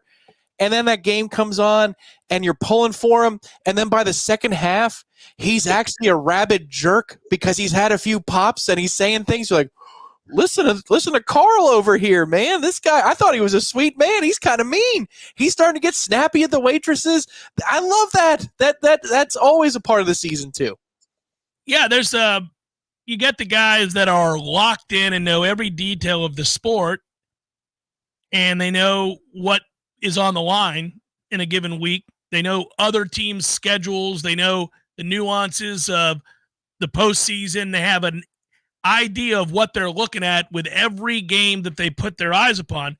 And then there's just the guy that only cares about the school that he went to and graduated 40 years ago from, and is now just, I don't know, I just wanted to win today. My grandma is 98. She went to Oklahoma. She's an OU grad. Oklahoma could be the best team in the country or the worst team in the country. And every Saturday, she reaches out to me and asks me who Florida State is playing. And she'll say, I hope you guys win.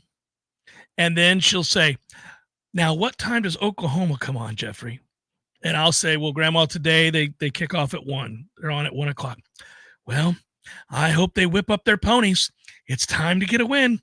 And I'll say, okay, well, I think they're going to win this one, Grandma. They're favored by 52. And, you know, this is a lopsided game. It's a directional school. They're going to get destroyed. Oklahoma's going to win easily. You can relax today, Grandma. Well, you just never know. You just never know. I'll be watching. I hope you're right. I hope you're right. And the world's a better place because my 98-year-old grandma is sitting there at 1 o'clock. OU is coming on. She's going to watch like she's back in Norman 60 years ago, 70 years ago. It's amazing to me, and I absolutely love it. And it would have been that long ago, Tom. It would have been that long ago.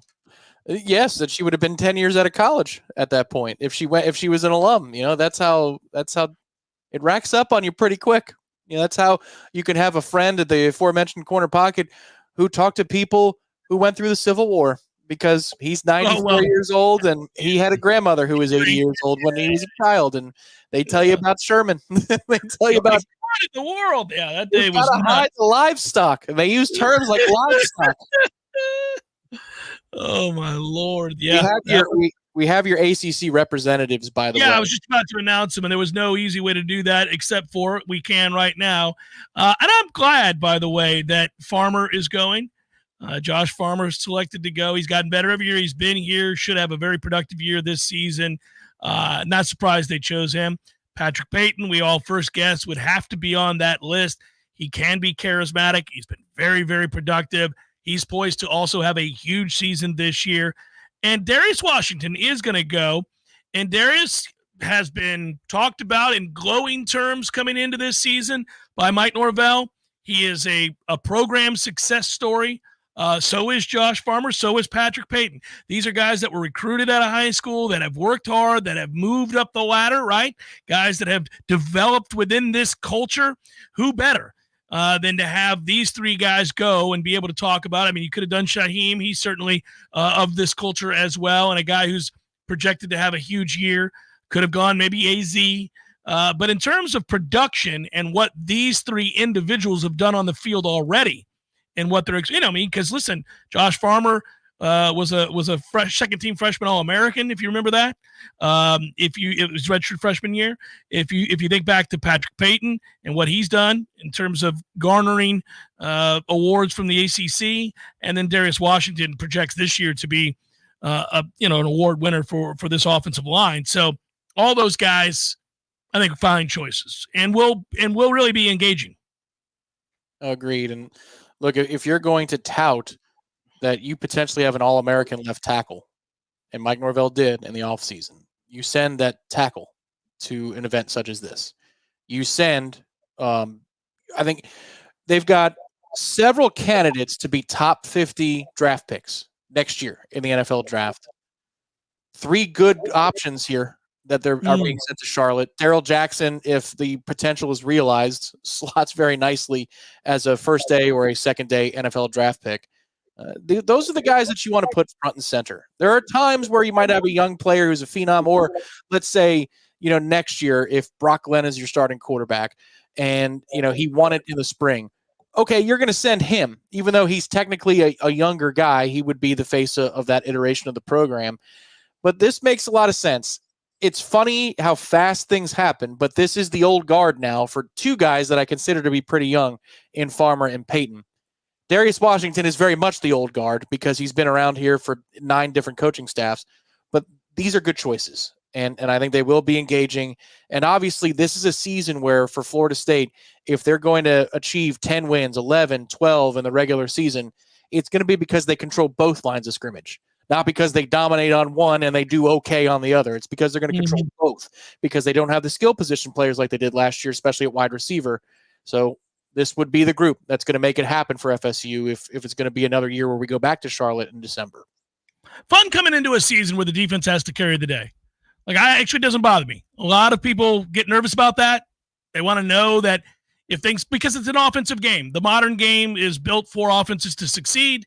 The rules are in place for offenses to succeed.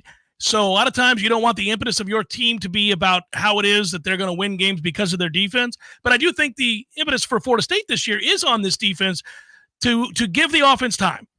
To give the offense time to kind of get on the same page with all these new pieces and the different working parts. And so I'm not surprised that 2 of the 3 players are on the defensive side of the football that are going to represent in the ACC for the ACC meetings in Charlotte this upcoming weekend and into next week.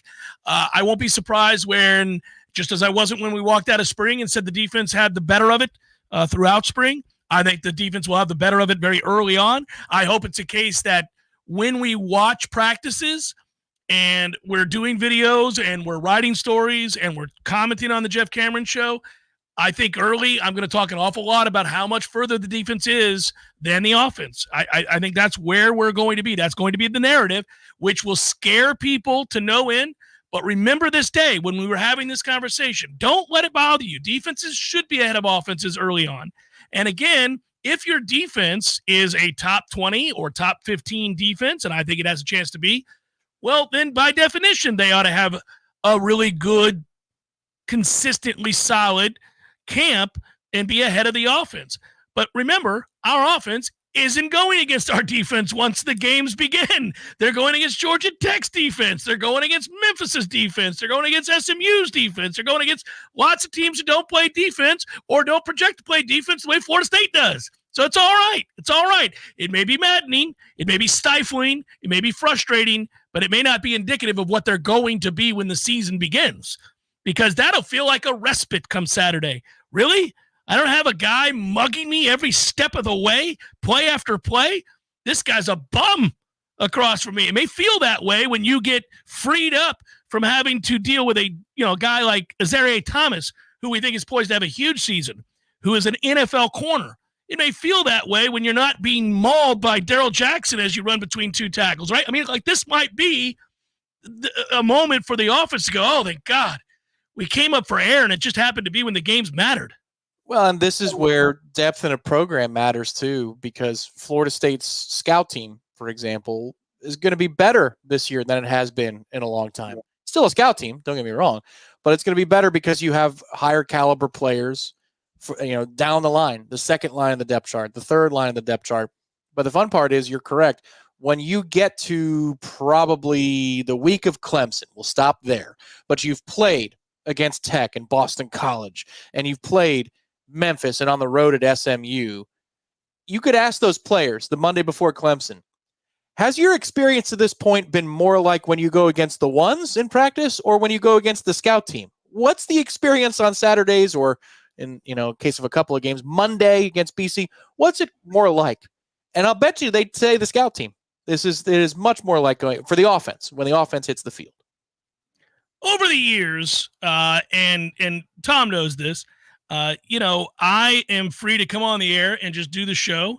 And I get, obviously I have a relationship with businesses locally, and those are people that I work directly with and am happy to collaborate with. And you know who those businesses are. I talk about them on a regular basis. And then there are national advertisers. And it's our business has changed a lot, Tom, over the years. For a very long time, you couldn't you couldn't document the way that you needed to, just how many people were listening at a given time from outside of an area. Remember that? We couldn't gauge impressions for the longest time. And then now everything's multimedia. We've got YouTube and we've got the podcast and we've got terrestrial radio. You got to have it all. And when that starts to happen, I start saying, hey, look, I want some reads for some meaty companies, some things that are doing some things, like let's go. We've got huge numbers. When am I going to start doing this, and this? And some of these, and I'm a big podcast guy and a YouTube guy and a radio guy, so I listen to lots of different types of shows. And over the years, you start noticing the ones, like you guys may have heard if you've listened to the podcast, I'm advertising for Factor. Factor delivers food to your door, and it's professionally made, great chefs. I use Factor at my house. So when they said they wanted to do something with the Jeff Cameron Show, because they said, man, that show is wildly popular, those downloads demand that we advertise on his show. I said, yeah, come on down, Factor. I can easily advertise for you because I use your service. I'm modern like that. I like getting that stuff sent to me. There are others. I said to Tom recently, and I don't know if the phone was listening, the computer was listening. I said, look, there ain't no shame in my game. How come we're not advertising with Manscaped? How come we have no Manscaped ads? They advertise everywhere. This show's bigger than most of those shows. Manscaped needs to keep it on. Come on. It's not the 1970s. We got to keep it nice and neat, everybody. Let's do the right thing here. In particular, I complain about getting older. And I wanted to make sure that the ear hair, nose hair, any hair that you don't want it to be there needs to be cropped, clean, scaped, manscaped. And now they're on board. What a day on the Jeff Cameron Show. We got them. Manscaped.com, code WARCHANT, 20% off and free shipping. You trim up any of the hairs, all of them, down there, up here, off to the side, weird nose hairs that have grown 4 feet long out of nowhere. Chip-a-doo, you got them. The lawnmower, the weed whacker, hey, Tom, I saw this one. I thought it might be a little weird. But it's hot outside. We all mow lawns. We all walk on the beach. We all go for jogs. We all have those moments. Can't have the chafing. Oh. And they have an anti-chafer. That's right. That's always a good thing. Anti-chafing salve. Yes. Who doesn't need anti-chafing salve? I believe it's the crop preserver is what they go with the title, the product title for the anti-chafing deodorant thing. And that's cool. The deodorant part, I'll shower after there's potential chafing. We don't need to go all into that. You just want the salve. You want the anti-chafing. You throw the golf clubs on your back and you walk 9 or 18 in Capital City, man. 102 degrees. It's a good idea to be using the crop duster. That's the wrong term. The crop preserver. Excuse me. You could do a dusting. You could do that as much as you want when you're walking 9 or 18 holes. You really have to hate somebody to dust them. There's a lot of space out there. Preservation is more important than the dusting. So the crop duster is not what you want. The crop preserver is what you want for the anti-chafing. And that's always a positive experience. Let's focus on the anti-chafing. And the trimming of the hairs anywhere you want to trim them. Manscaped.com, code WARCHANT. It's 20% off, free shipping. That's what I was trying to get to before Tom started dusting people. It's Jeff Cameron Show, 93.3 Real Talk Radio, Warchant TV. Coming down. Miss TSC Tuesdays, every Tuesday morning at 7:30 a.m. during the Greg Tish Show. Find out what's happening at Tallahassee State College every Tuesday at 7:30 a.m. on Real Talk 93.3 FM. Barry knows cool, he's keeping you comfortable. Barry knows cool, you can put him to the test. Barry knows heating and air conditioning, keeping you comfortable. Here's what Barry does best. No matter how busy life gets, your home is the place where your family and friends show you they care and celebrate with you. That's why the professionals at Barano Heating and Air Conditioning always make sure your home is comfortable. Just like those who matter to you most, Barano will always be there for you. This is Tyler from Barano Heating and Air. Now you can schedule an appointment, purchase or renew your service agreement, or pay your bill from your mobile device. Any day, anytime, anywhere. When you turn to the experts at Carrier and Barano Heating and Air. Online at baranoac.com. Florida license number CAC 1816186. Barano Heating and Air Conditioning.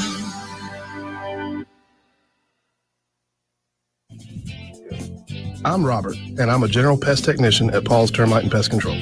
I have a fantastic job working for an amazing company. Every day, I take great satisfaction in knowing the work I do helps protect the health of the customers I'm honored to serve and their pets too. Many are now my friends. Paul's is a local North Florida-based company, and they are constantly teaching all of us techs about the ever-changing needs of our unique part of the world. I'm Jay, and having the privilege to work with people like Robert and all of our employees is truly an honor. There is no doubt that the staff of Paul's Termite and Pest Control is the best in our industry. All of our people are local, and local really does mean something. We're North Floridians. Our kids go to school here. We shop here. We build relationships here, and we honor our commitments. To all of our customers, thanks for trusting us to protect your family, pets, and home. For the elimination of termites, any other pests, and a greener lawn too, call Paul's. We'll get them all. Power Mill Training Academy equips motivated athletes focused on baseball and softball with the specific tools to reach their true potential. Now, you'll read that if you go to their website, but I'm here to tell you that, look, whether it's your daughter wanting to play softball, your son wants to play baseball, or maybe they just want to have fun and get the most out of their abilities, and that's where Power Mill comes into play. They've got coaches and camps that teach for every level of play for your son or your daughter. To learn more, go to PowerMillSports.com.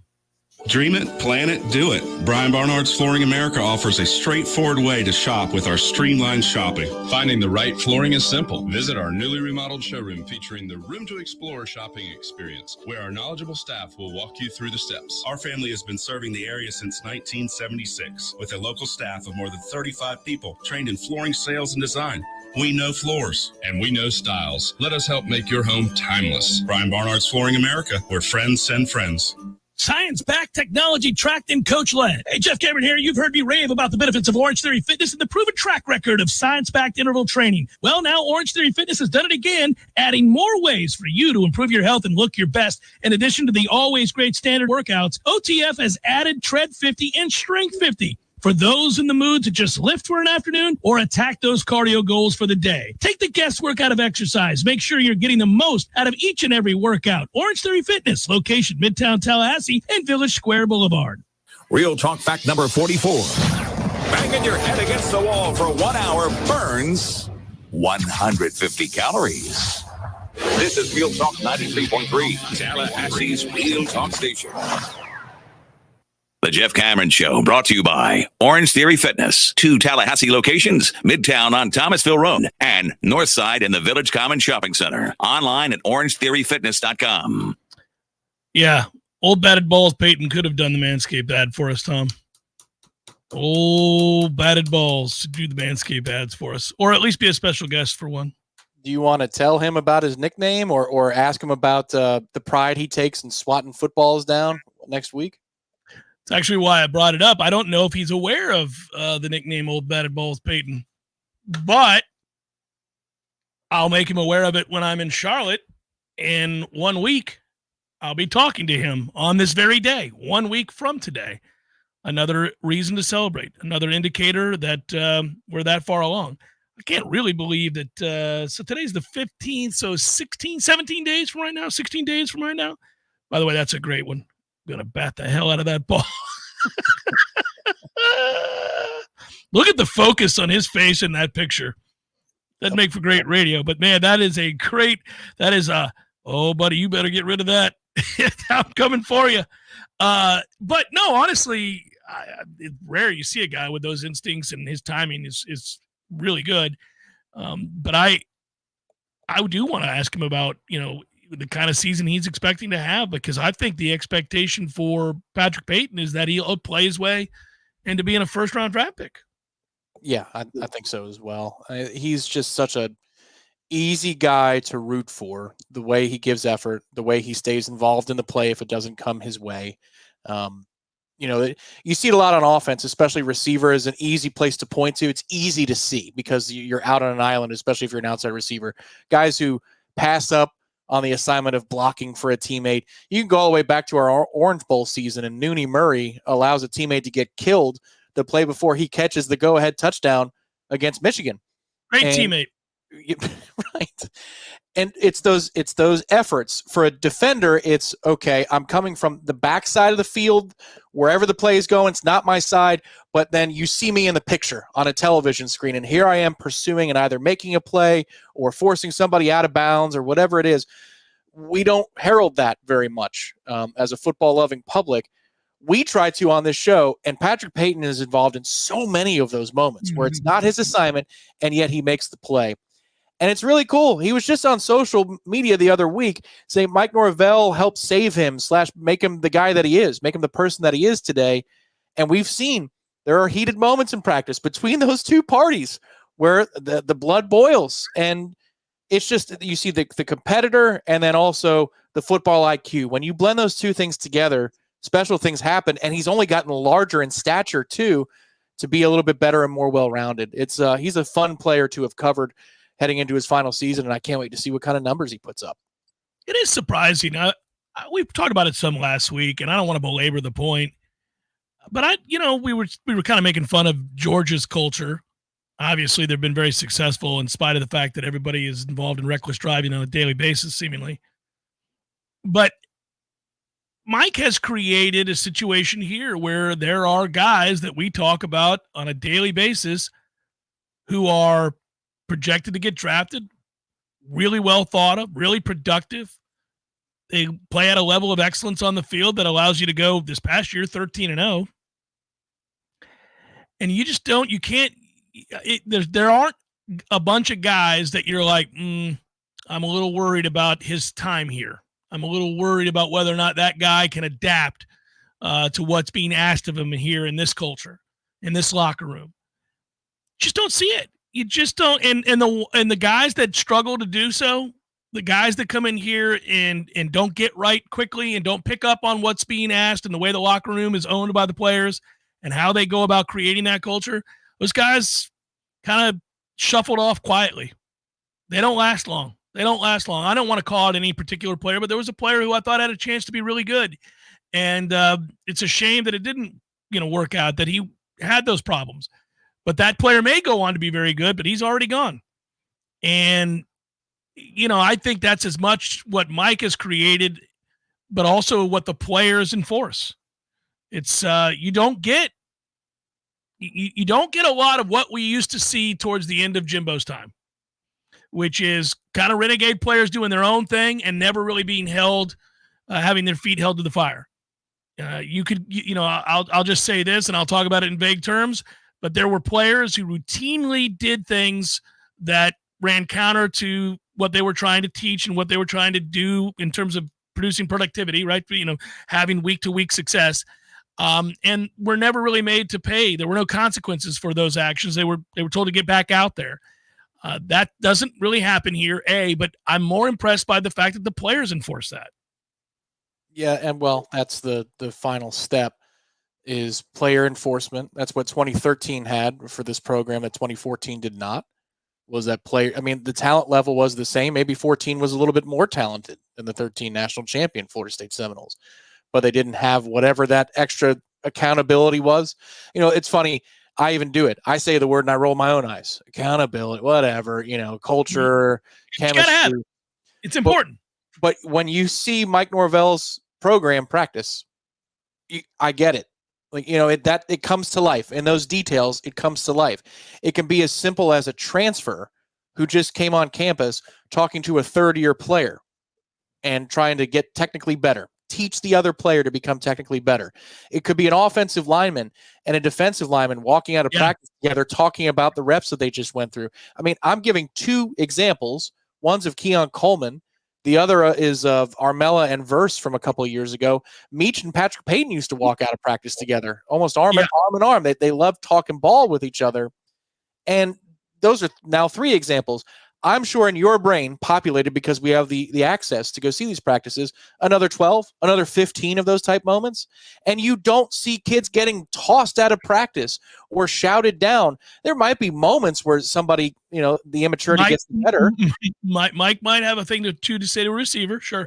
And it happens and it's done. It's not this thing where you're like, man, they've lost control today. The only time that you feel like, ooh, this is getting a little out of hand is because the competition, the head-to-head competition is getting to a place, but not where people are acting out.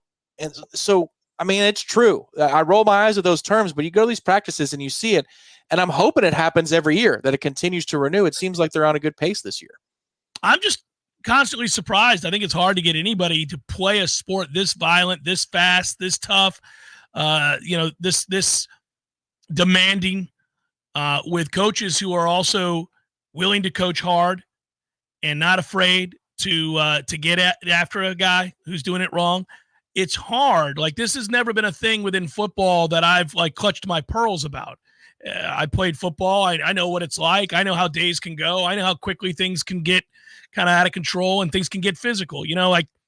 Parents will freak out if they hear about a fight in the locker room, but guys in that locker room don't freak out because they get it. They understand it can happen. So I've been somewhat surprised that we've seen just this seamless way in which year over year that culture survives and doesn't seem to get interrupted at all. There's no hiccups involved in all of this. It's really cool. It's different. I mean it sincerely. This is an authentic conversation. Like, I'm not like this, hey, let's praise them for how well they get along. No, it's typically a hard thing to manifest and to continue to have year over year. And Florida State does have it. They 100% have it. By the way, when you process payments with my friend at Tried and True Consulting, you're going to save a lot of money. You're going to make a lot of money, and you get to choose from a variety of things that'll help make you money. $1,000 off of hardware, no gateway charges for a year. You can also get a free video ad board. Give Don or Joe a call today, 844-463-6653. This team has been here in and out of Tallahassee for June and July, extending all the way through July 31st. They've got these offers going. You can really, really make a lot of money with these guys, and this is Knowles helping Knowles, because 10% of what they bring in at Tried and True with your business, they'll turn around and give to the Battles Inn. Knowles helping Knowles. Call Don or Joe today, 888-I'm-for-Knoll. You can scan that QR code that was up on the screen as well. And don't forget, 10% of all net revenue, again, going back to the Battles Inn. Chef Cameron Show 93.3, Real Talk Radio, and Warchant TV. Your local news now. Thousands of ballots are now en route to Leon County voters, according to Leon County Supervisor of Elections, Mark Early. Over the next week, the Elections Office will mail out over 33,000 vote-by-mail ballots to Leon County voters. Over 700 ballots have been sent to military and overseas voters as well. If a voter has not yet requested a vote-by-mail ballot, there is still time to do so. Voters can request a mailed ballot for the primary election until August 8th, which is 12 days before Election Day. Mail ballot requests can be made online at leonvotes.gov by clicking Vote by Mail or by calling the Elections Office at 850-606-8683, Monday through Friday, 8:30 a.m. to 5 p.m. Vote by mail ballots must be returned to the Elections Office by 7 p.m. on Election Day, August 20th. Ballots can also be dropped off at an early voting site during voting hours in a secure ballot intake station or at the Elections Office at 2990-1 Appalachia Parkway. This is Rachel Anay with your Real Talk 93.3 Local News Update, brought to you by Macklemore Systems, Tallahassee's go-to Mac store. Check them out online at MacklemoreSystems.com. This is meteorologist Paul Trombley with your Real Talk 93.3 weather update. Partly cloudy this afternoon with storms likely, high of 95. Southwest winds 5 to 10 miles per hour. Partly cloudy skies again tonight. Slight chance of thunderstorms. Lows dip down to about 75. Storms likely tomorrow. High temperatures reach up to 94. This report is brought to you by The Lawn Johns. For all your landscaping and lawn care needs, visit thelawnjohns.com. Currently 79. Dude, that's quality radio right there. Tell us how you really feel. Sorry, man. I'm just so tired. And why do we think we're tired? Oh, I haven't made the grassroots coffee yet. Yep, grassroots coffee. Tastes even better than it smells. Roasted to perfection. And so many blends and single origin coffees. You can have a different tasting coffee every day of the week. You can order directly from grassrootscoffee.com. And with a Grassroots Coffee subscription, you'll never run out of your favorite brew. Locally owned, locally roasted for everyone and loved everywhere. That's Grassroots Coffee. There he is. Haven't seen this guy since, what was it? Oh, shoot. U2 at the Sphere in Las Vegas, baby. Hey, how about that, man? Wasn't that fun? Good show. Good show. Everything about it. Nearly perfect. Nearly perfect. I had everything I could possibly want. I wanted one thing, couldn't find it, and I looked everywhere. No Cubans. What do you mean? No Cubans. There was Cubans. No, I didn't see any Cubans. Dude, No. I'm sure there was Cubans there. I mean, No. I walked around. There was a moment right before the show. I thought, got to find some Cubans. Nothing. Dude, there's Cubans. There was Cubans. I'm sure there was Cubans. In Las Vegas? In Las Vegas. No Cubans in Vegas. There's Cubans in Vegas, man. Eddie, there were no Cubans. Chef. The sandwich. There were no Cuban sandwiches. You're Cuban. Of course I know there were Cubans there. Oh, the sandwich. Yeah, no, there probably wasn't many there in Vegas. No Cubans. No, not yet. Gordo's, bringing the flavor and flair of Cuban food to Tallahassee since 1996. The Jeff Cameron Show is a production of the Warchant.com Multimedia Network. Check out Warchant.com today for the latest news inside Florida State athletics. That's Warchant.com. Now, back to Jeff on Real Talk 93.3. Not surprising, but pretty cool just because, I don't know, I like to see great players honored as such, and Calvin Johnson will be, as it was announced by the Lions today, that relationship has been pretty much repaired, and that, in fact, he'll be honored, as one would think, as one of the greats of all time. And now, obviously, he's in the Hall of Fame, and they're going to add him to the pride of the Lions. I didn't realize till I read that story this morning, Tom, that there was real, like, nasty animosity between him and that organization. Like, they weren't even on speaking terms. He wouldn't go back to games. Yeah, that's a toughie considering he's one of the greatest to ever play a certain position. And you have a premature end to a career.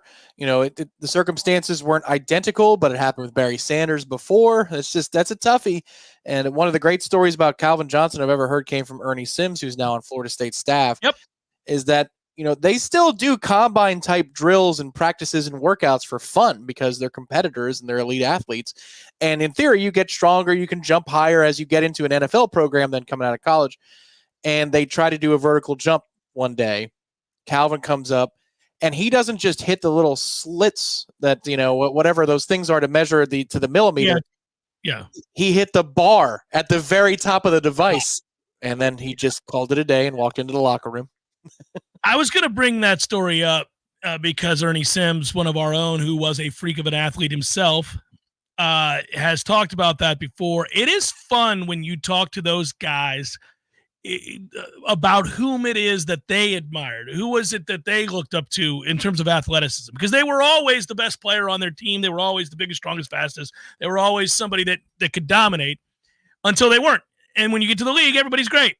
You know, I did a show on SiriusXM with Brad Hopkins, who was a offensive tackle for the Titans, played 13 years in the league. Well, he was actually with the Oilers and then the Titans, played 13 years in the league, and got to go against some of the best players of all time, including like Bruce Smith and others. You know, I mean, where you start talking to him about people that he had to block, and he would talk about the difference between being elite in college and the difference between being elite in high school, on to college, and then college to pro, and what that means and what that's like, and how there are very few players that are appreciably better than other players at the pro level.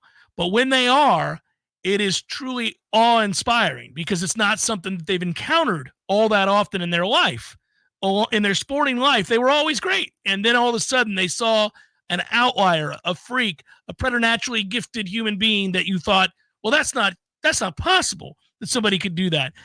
It's not surprising to hear that Calvin Johnson would be one of those guys where if, you know, it'd be akin to being in Atlanta while a certain wide receiver named Julio Jones was there, where you're kind of like, man, you're not supposed to be able to run and jump that high at that size. You're not supposed to be that strong at that position. You're not supposed to be this, and this.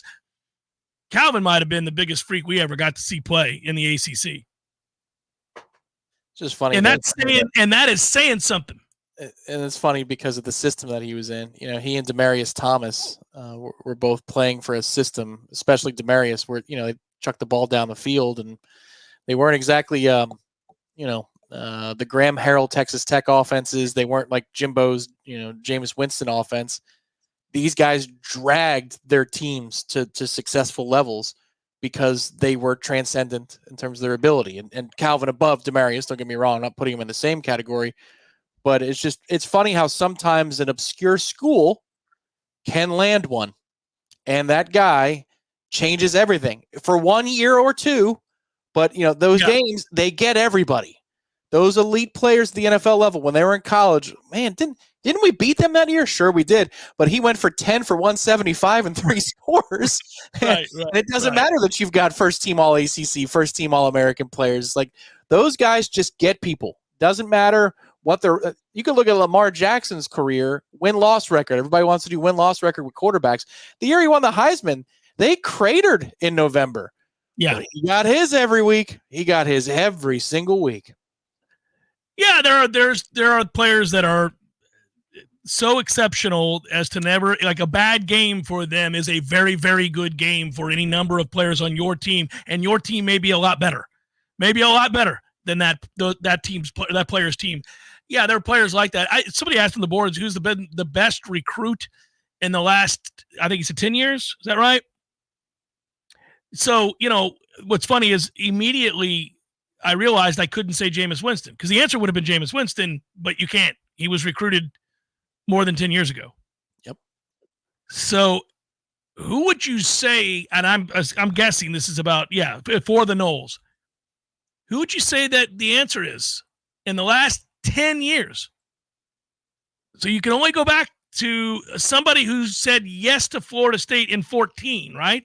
15. Cam Akers. Cam Akers is a good one. I believe he qualifies, right? Yeah, he had to have. Yeah, that's right.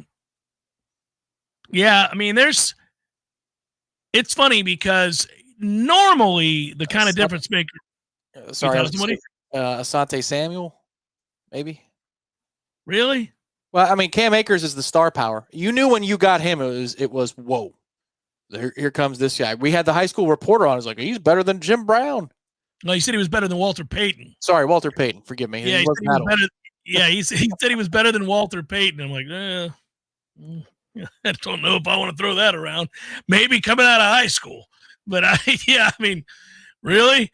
But yes, and Cam Akers is one of those Florida State players, and there were a bunch of them in the lost decade that we used to reference.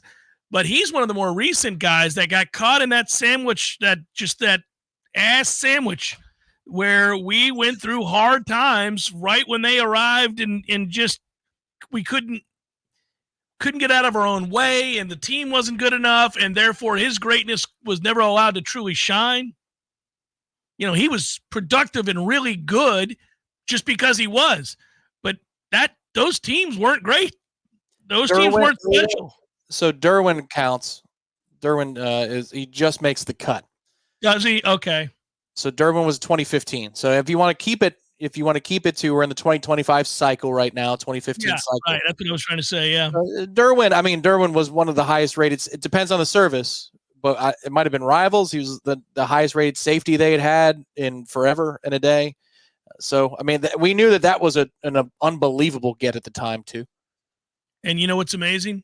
Through no fault of his own, Derwin James never had a chance to live up to his capabilities in Tallahassee. That's for sure. He was misused. He had injuries. They misused his overall skill set. He had a couple of moments like lifting up a offensive lineman from Florida and launching him. But Derwin James was never allowed to be great until he got to the NFL. It drove me nuts. His greatest season, if you're talking about plays that you'll never forget, was his freshman season. That was 2015, where I think it was the right tackle for Florida that he destroyed. They picked up and threw. Yeah, and at the moment, it's he and Cam were guys that you knew when you landed them the magnitude of the player that they were. Like some guys might have developed after they got here, but in that moment, the whole nation said, "Oh my God, Florida State got so and so." Should have had another one. And now he's playing in obscurity. Nobody watches Colorado. Sorry ass won one conference game last year.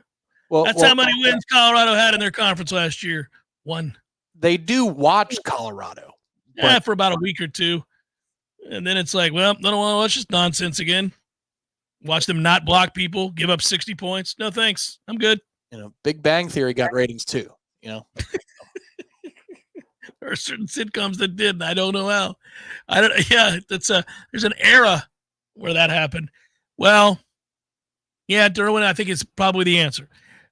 No easy way to segue that, except for, yes, we are on the air tomorrow. No Seminole headlines tomorrow. We will do the show, Tom and myself, and I'm looking forward to it. In fact, it will be the All-Star game. Got to tell you, Tom, I take my little wins where I can get them. Pirates made it to the All-Star break at exactly 500. Our 500 now. That's doing some things. It's looking good for your season-long future bet. Nicely done. It is looking really good for my season-long future bet. And then Paul Skeens is starting said All-Star game, and I got to tell you, lifelong Pirates fan, it's cool. It's cool. There haven't been too many of these great moments. Kutch won the MVP, and that was a great moment for us. When Kutch won the MVP, I was, I didn't think that was coming anytime soon. As a Pirates fan, we hadn't had many guys that could even be, thought of. But this is probably bigger than that. And just in terms of what he is, hey, I'll ask you a question. I'll ask everybody a question. You guys in the chat as well. Would you, because I know my answer, and I'll tell you in a second, but I read two different pieces that are very, very interesting. Would you trade Paul Skeens right now if you were the Pirates? Think about what you'd get for Paul Skeens. You would get one of the greatest hauls in the history of the trade deadline. Like, who wouldn't, give you the farm for Paul Skeens? He's 6'6", 250. He's not a guy that looks like he's going to have arm problems anytime soon because he doesn't have to overthrow to have the life that he does. And he's certifiably great. You could replenish your entire system by trading Paul Skeens. Now, I would not trade Paul Skeens. Pirates are 500. Pirates are probably going to make the playoffs. So you can suck it, James B. Whoa. We're not freeing Paul Skeens. Paul Skeens is free to take the Pirates to the playoffs. That's what he's free to do. Now, hang on a minute, okay? Yeah. This is where we go head to head. Our pitching's better. We're going. Our hitting's better. That's right. Let us go get one bat, and you're done. Let us get Kodai Senga, who's shoving in the minors in his rehab starts right now. Insert that man into the rotation. Get us a bullpen arm or two. And we're in business. We are in. Yeah, it's a funny, I will say this. It did make me think for a second. You would get a massive haul, and you could say, look, it's like having a piece of valuable real estate in a market where there's no more land. So by the beaches, right? So if you had a piece of property on the water where there were no more waterfront properties, and even if that house is 3 bedrooms, 1 bath, you can be like, yeah, I'm selling it for $3.8 million because I know you're going to bulldoze it and build whatever you want to build once you buy it. And I know that you're going to tell me the market listing is $1.5 million. Suck it. I'm selling it for 3.8. That's, you either give me the 3.8 or you won't. And I'll either keep this house right on the water or I won't, whatever. The alternative is fine with me too, but you're not getting it for 1.7. So with Paul Skeens, you could be like, I want every good player you have. That center fielder, the right fielder, the first baseman, the second baseman, your top prospect in the minors, this guy and this guy. You want Paul Skeens or not? If not, we'll keep him because he's really good. So, the Mets have been playing the Nationals a bunch the last couple of weeks. Nice little turn in the schedule. That's why we are in wild card position right now. 25-11 in our last 36. Nice little run for the Mets.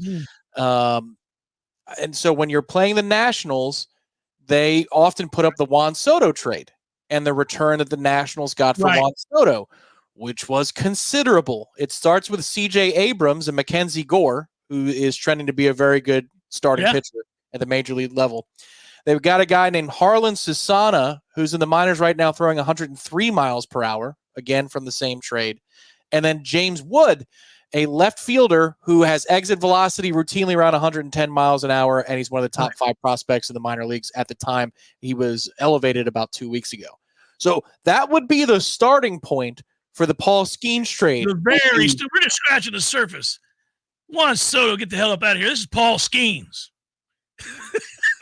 We're not. No, man.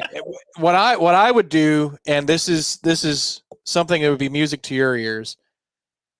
The franchise under me, owner Bob Nutting, will be more valuable in this moment, right here, right now, with the hope. Sell them in the winter. Sell them in the winter. Please, Bob Nutting, do the Tom Lang. Sell this ball club. Do it. Get to the postseason with that pitching staff, fireballers as they are, before their arms fall off for a year and they come back and they fireball again. That's the time that you sell. You've got hope. You've got the marketing, all of it. Yeah. And you also got the best stadium in baseball. And you do have, an overlooked Jared Jones, who's a stud rookie. Mitch Keller's an all-star. You've got players. Brian Reynolds is signed to a long-term deal. He too is an all-star. It's a fun thought experiment though. Like, you could sell right now with Paul Skeens, and you could probably bend a franchise. I don't know what the Yankees have right now, but you could bend a franchise like the Yankees over. Money doesn't mean anything to them. You could just have them chip in on all those contracts. The Yankees are paying 6 contracts on the Pirates. Yeah, on the Pirates, yeah, you can do it. You can be like, I want these players, and you're going to pay for them. We're also going to send you $50 million for the 2 years after that, after these contracts expire, so you get $100 million. You could do it. Yeah, I don't know. I read it, thought about it. It was interesting. Good day to you, sir. Thanks as always. And a good day to all of you as well. Enjoy. If you get NCAA tonight or whenever it is I saw people talking about, have fun with it. I did see the intro to Florida State's On the Field entrance, and it looks incredible. I am eager to see that as well. But I, too, will get it. If you're getting it locally and you're buying a physical copy, go see my man George Dial, Games for Less, Appalachian Parkway. That's the place you're going to want to get the game. Support your local businesses. Be well. We'll be with you tomorrow. Take care, everybody. Peace.